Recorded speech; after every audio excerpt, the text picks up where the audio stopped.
जय श्री गणेश। देवता और मुनियों सहित भगवान शिव का दक्ष के घर जाना और दक्ष द्वारा सबका सत्कार एवं सती तथा शिव का विवाह। श्री शिवाय नमस्तुभ्यम।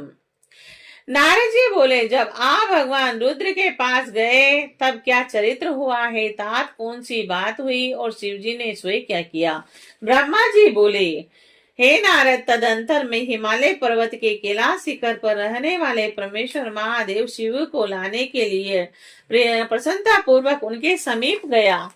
वृषभध्वज शिव जी मुझ लोककर्ता को आते हुए देखकर अपने मन में सती की प्राप्ति के विषय में बार बार संशय करने लगे। तत्पश्चात शिव जी प्रीति पूर्वक अपनी लीला से और सती की भक्ति से लोक गति का आश्रय लेकर सामान्य मनुष्य के समान मुझसे शीघ्र कहने लगे। ईश्वर बोले, हे सुर श्रेष्ठ, आपके पुत्र दक्ष प्रजापति ने सती को मुझे प्रदान करने के विषय में क्या किया, आप मुझसे कहिए, और जिससे काम के कारण मेरा हृदय विदीर्ण न हो जाए। हे सुर श्रेष्ठ, किसी अन्य प्राणधारिणी कामिनी को छोड़कर केवल सती की ओर दौड़ता हुआ यह वियोग मुझे अत्यंत पीड़ित कर रहा है। हे ब्राह्मण, मैं सदा सती सती ऐसा कहता हुआ कार्यों को करता हूँ, और उस सती के पास जाकर आप मेरी व्यथा को कहें। वह सती मुझसे अभिन्न है। हे विदे, अतः उसकी प्राप्ति के लिए आप प्रयत्न कीजिए, अथवा सती की प्राप्ति के निर्मित उपाय बताइए जिससे मैं शीघ्र ही करूं। ब्राह्मण बोले, हे नारद मुने, रुद्र के द्वारा कहे गए लोकाचार युक्त वचन को सुनकर उन्हें सतावना देते हुए मैंने कहा। ब्रह्मा जी बोले, हे वृक्ष ध्वज, सती के लिए मेरे दक्ष पुत्र जो बात कही है उसे सुनिए, और जिस कार्य को आप अपने लिए साध्य मान रहे हैं उसे सिद्ध समझिए। दक्ष ने मुझसे कहा है कि ब्राह्मण मैं अपनी पुत्री भगवान शिव के हाथों में ही दूंगा, क्योंकि उन्हीं के लिए यह उत्पन्न हुई है और यह कार्य मुझे स्वयं अभिष्ट है। और फिर आपके भी कहने से इसका महत्व और बढ़ गया।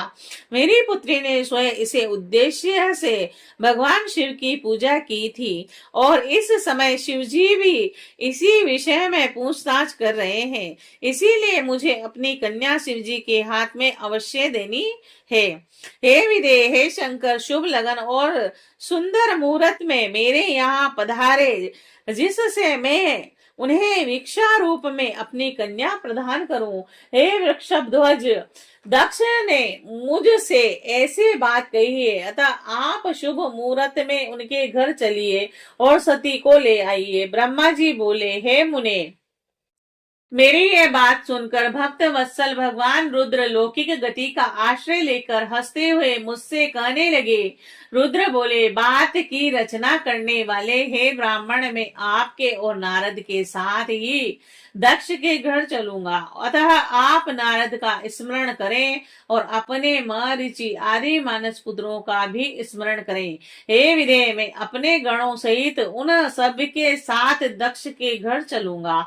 ब्रह्मा जी बोले, हे नारद, लोकाचार के निर्वाह में लगे हुए भगवान शिव के इस प्रकार आज्ञा देने पर मैंने आप नारद का और महर्षि आदि पुत्रों का स्मरण किया है। अतः मेरे स्मरण करते ही आपके साथ मेरे सभी मानस पुत्र प्रसन्न होकर आदर पूर्वक शीघ्र ही वहां उपस्थित हो गए।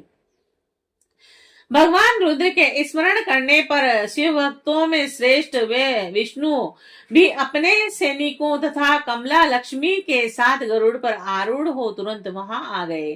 तद अंतर चैत्र शुक्ल पक्ष त्रयोदशी में रविवार को पूर्वा फाल्गुनी नक्षत्र में उन महेश्वर ने विवाह के लिए यात्रा की। चैत्र शुक्ल पक्ष त्रयोदशी में रविवार को पूर्वा फाल्गुनी नक्षत्र में उन महेश्वर ने विवाह के लिए यात्रा की, और ब्रह्मा विष्णु आदि सभी देवताओं और ऋषियों के साथ मार्ग में चलते हुए वे शिव जी बहुत शोभा पा रहे थे। वहां जाते हुए देवता मुनियों तथा आनंद मग्न मन वाले प्रथम गणों का मार्ग में महान उत्सव हो रहा था। शिव जी की इच्छा से गज, वृक्षभ, व्याघ्र, सर्प, जटा, चंद्रकला ये सब उनके लिए यथा योग्य आभूषण बन गए। तद अंतर्वेग से चलने वाले बलि वर्द वेल आरूढ़ हुए। महादेव जी विष्णु आदि को साथ लिए क्षण भर में प्रसन्नता पूर्वक दक्ष के घर जा पहुंचे।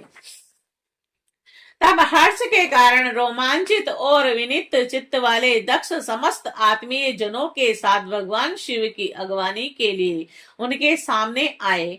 दक्ष ने वहां समस्त देवताओं का सत्कार किया और वे सब लोग सुर श्रेष्ठ शिव जी को बिठाकर उनके पार्श्व भाग में स्वयं भी मुनियों के साथ यथाक्रम बैठ गए और इसके पश्चात दक्ष मुनियों सहित समस्त देवताओं तथा गणों को साथ लेकर भगवान शिव को घर के भीतर ले गए और उस समय दक्ष ने प्रसन्नचित्त होकर उत्तम आसन देकर स्वयं ही विधि पूर्वक सर्वेश्वर शिव जी का पूजन किया। तत्पश्चात उन्होंने विष्णु का और मेरा, ब्राह्मणों का, देवताओं का और समस्त शिव गणों का भी यथोचित विधि से उत्तम भक्ति भाव के साथ पूजन किया।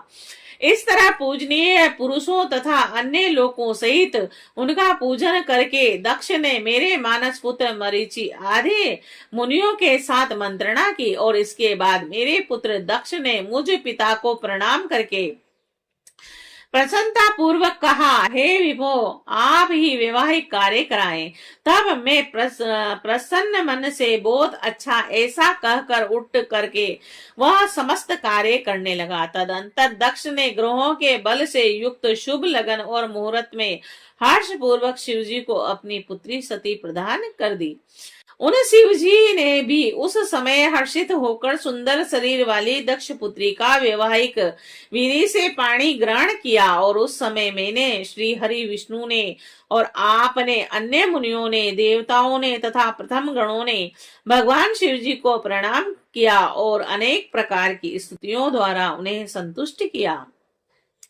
उस समय नाच गाने के साथ महान उत्सव हुआ और समस्त देवता तथा मुनिगण परम आनंदित हुए और इस प्रकार मेरे पुत्र दक्ष शिव जी को पुत्री प्रदान करके कृतार्थ हो गए और शिवा और शिव प्रसन्न हुए और सब मंगलमय पूर्ण हुए।